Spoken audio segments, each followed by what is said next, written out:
क्या दुख है समंदर को बता नहीं सकता, आंसू की तरह आँख में आ नहीं सकता। जोहार झारखंड, नमस्कार। लाइव इंडियन गार्ड से मैं केत की। जनता त्राहिमाम कर रही है। इलेक्शंस आए हैं तो एक बार फिर से दर्द दिल से निकलकर आंसुओं में तब्दील होते हुए आंखों से बह रहा है। नेता आ रहे हैं, जा रहे हैं और जनता के पास फिर से एक बार मौका है रहनुमा चुनने का, वो इंसान चुनने का जो केवल कुर्ता पैजामा पहनकर खुद को नेता ना कहे, बल्कि लिबास चाहे जैसा भी हो, किरदार साफ होना चाहिए। और ऐसे ही तलाश कर रहा है धनबाद नगर निगम क्षेत्र।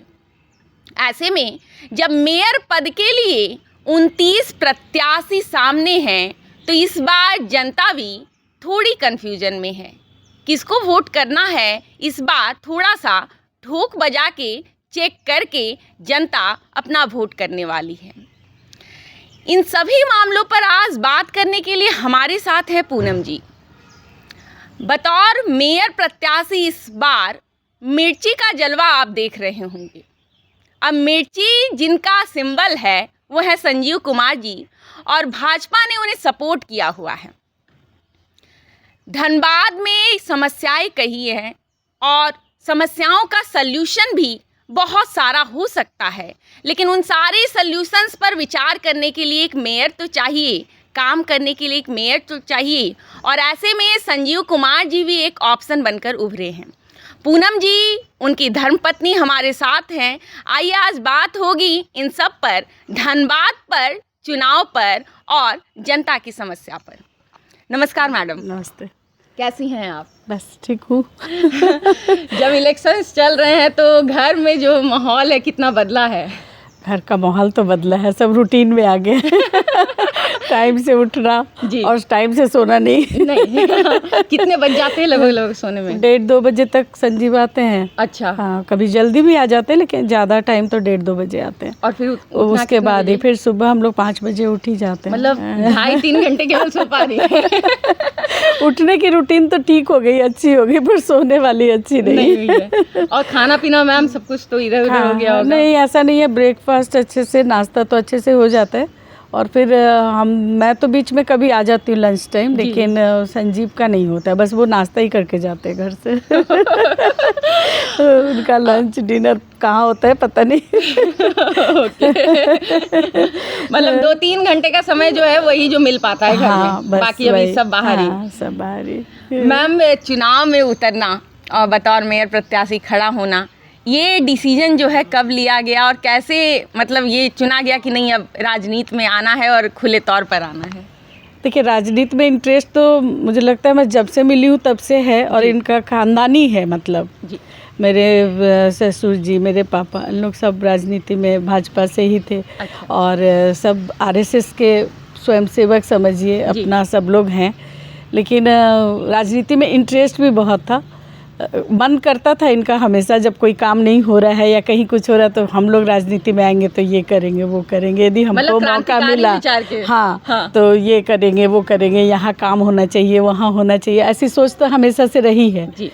फिर भाजपा में काम इधर बहुत कर रहे हैं, ऐसा नहीं है, काम कर रहे, प्रदेश कार्य समिति के सदस्य हैं। तो अब कब बीजेपी को लगा कि हाँ संजीव जी को आगे करना है, ये बीजेपी बताएगी।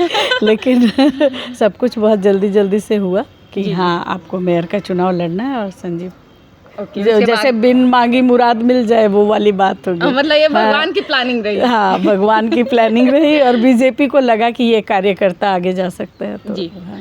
तो बीजेपी से सर मतलब कब से जुड़े हुए हैं? तो शुरू से बीजेपी विचारधारा है, लेकिन हाँ इधर 10-15 सालों से तो मतलब सक्रिय रहे हैं। हाँ, हाँ।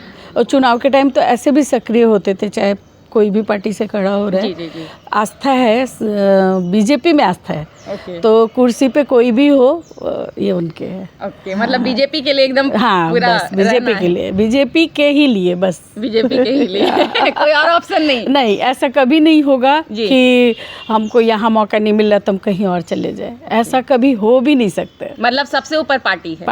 पार्टी है या जिस भी संस्था में रहे हैं संजीव, जी। वो संस्था सर्वोपरि है।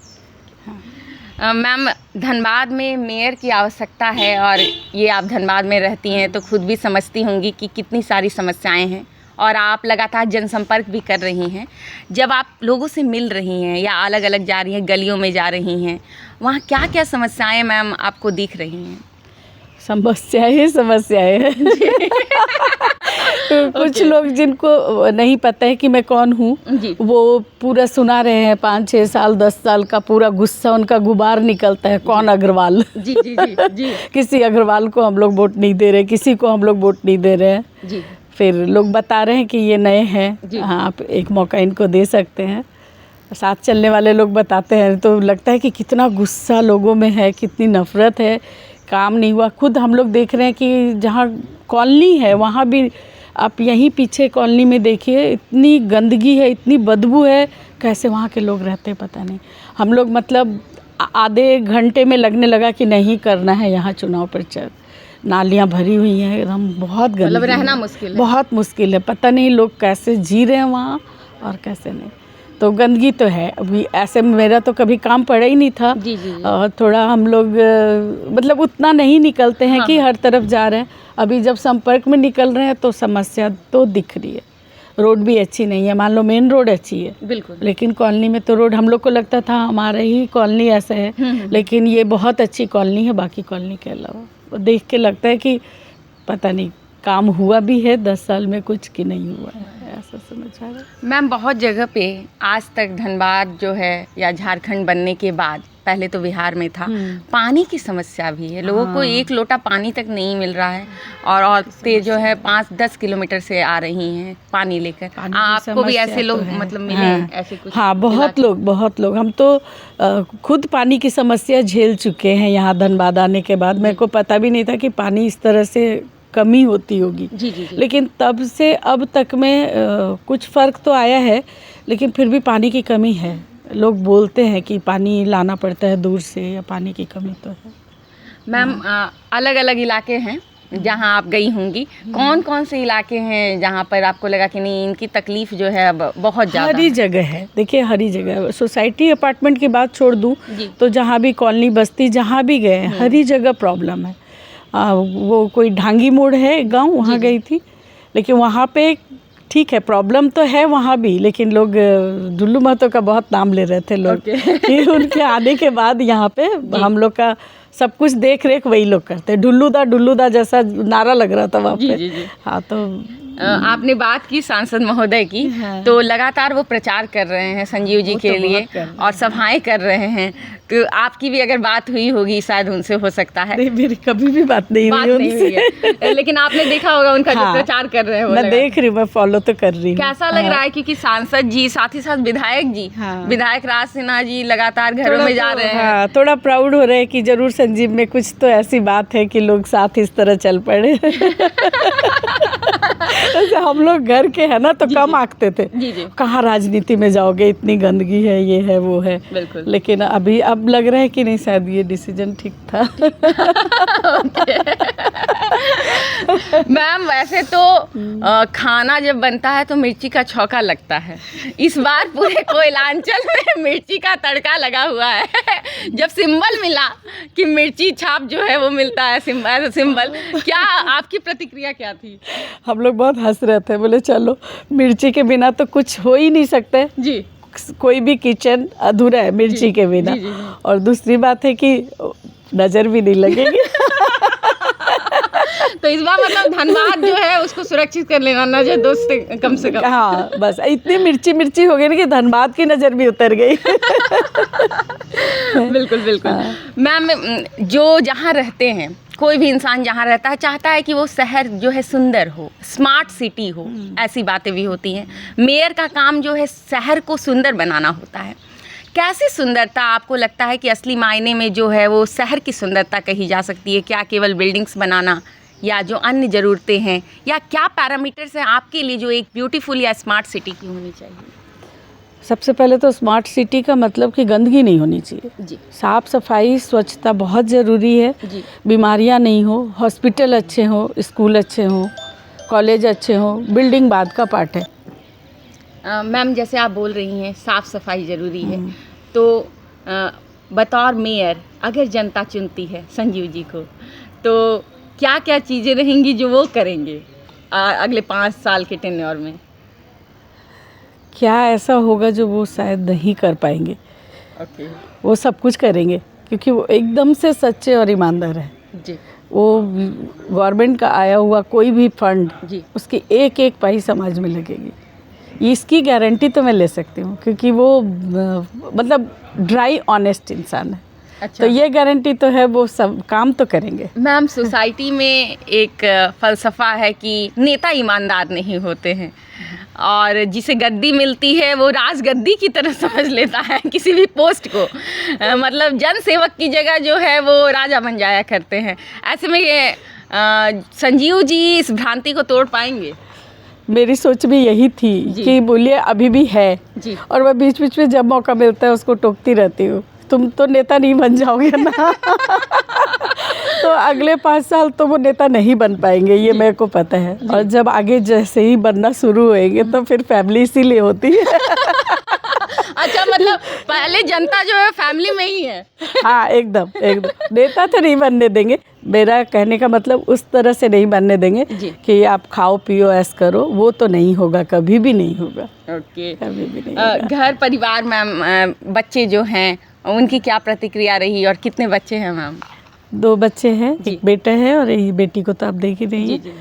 बच्चों की प्रतिक्रिया यही थी कि उन लोग सबको पता है कि पापा का ये बहुत मनपसंद साइड है और यहाँ पे ठीक है। बेटा थोड़ा मेरा शांत है, मेरी तरह ही था वो भी। हम लोग पब्लिक फिगर नहीं है और उस तरह से नेम फेम से थोड़ा अनईजी हो जाता है। जी। लेकिन जब पापा का शौक है इस तरह का है तो ठीक है, अच्छा लग रहा है। अच्छा लग रहा है, अब ठीक लग रहा है कि चलो ठीक है, कुछ काम तो होगा। हम लोग अपने पसंद का काम सोसाइटी में करवा पाएंगे पापा से, बस ये बात है। और सबसे बड़ी बात है संजीव बहुत इजी अवेलेबल है, कोई भी कभी भी आके मिल सकता है। मतलब वो कार्ड वाला सिस्टम नहीं होगा या पैरवी नहीं लगानी पड़ेगी? वो सब कुछ भी नहीं है, जहाँ ज़रूरत है वहाँ संजीव है। और फिर कुछ उस तरह का काम है जहाँ पैरवी लगानी पड़ेगी तो फिर वो काम शायद ही सही हो। बहुत बड़ी बात आप बोल रहे हैं जी, बिल्कुल। जहाँ पैरवी लगानी पड़े तो वो काम डाउटफुल होगा। हाँ बस आम लोगों के बीच काम करना है। हम लोग एकदम से आम लोग हैं, हमारे परिवार से कोई भी चुनाव नहीं लड़ा है जी। और ये पहली बार है, तो आम लोगों का ही ध्यान रखा जाएगा और जैसे हम लोग हैं वैसे ही रहेंगे, कभी बदलेंगे नहीं। बिल्कुल मैम। 29 प्रत्याशी हैं इस बार, मतलब 29 टोटल, 28 लोग और हैं मैदान में संजीव जी को छोड़कर। आपने सबको देखा होगा, सबकी प्रोफाइल्स भी पता होगी कि कौन क्या कर रहा है। तो इसके बाद जब आप जनसंपर्क में निकली तो कुछ उनके बारे में अगर सुनने को मिला हो या फिर अगर आपकी कोई प्रतिक्रिया हो, क्या कहना चाहिए? मुझे कुछ नहीं दिख रहा, 27 नंबर हरी मिर्च दिख रही है। मैं किसी और की प्रोफाइल भी नहीं चेक करती जी, किसी की बात भी नहीं सुनती। मुझे उतना पता है कि संजीव क्या करेंगे और क्यों आ रहे हैं, बस। तो मतलब इस बार हरी मिर्च का छौका लगेगा? हाँ एकदम हरी मिर्च, पक्का विश्वास है। क्योंकि जैसा रुझान है जहाँ जहाँ जा रहे हैं, जैसे पता चल रहा है कि लोग विश्वास कर रहे हैं कि हाँ किसी नए को भी मौका देना चाहिए जी। और नया आदमी आएगा तो नेचुरल है कि उसका नया उत्साह रहेगा, नया काम करने का जोश रहेगा और वो करेंगे। तो संजीव जी जब घर लौटते हैं तो उसके बाद कुछ किस्से वगैरह शेयर करते हैं कि आज ये कुछ अलग हुआ? मौका नहीं मिलता? कुछ भी नहीं। इतने थके होते हैं कि बस हो गए।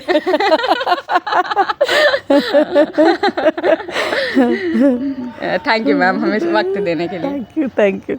ये बातें हो रही थी, आप समझ सकते हैं इसमें पॉलिटिक्स तो कहीं भी नहीं है और मुझे लगता है जैसे आपके परिवार में महिलाएं होती हैं या हमारे घर की महिलाएं होती हैं, बिल्कुल उसी तरीके से पूनम जी भी हैं। और अब राजनीति करने का ढंग बदलने की जब संजीव कुमार जी ने ठानी है, तो वैसे में पत्नी पूनम भी भरपूर साथ निभा रही हैं, लगातार जनसंपर्क कर रही हैं। मतदान 23 को है, आप अपना वोट ज़रूर करें, ठोक कर बजा कर चेक करके, प्रत्याशी की प्रोफाइल चेक करके, प्रत्याशी को समझ करके उसके बाद एक जिम्मेदार नागरिक होने का फ़र्ज़ ज़रूर निभाएं।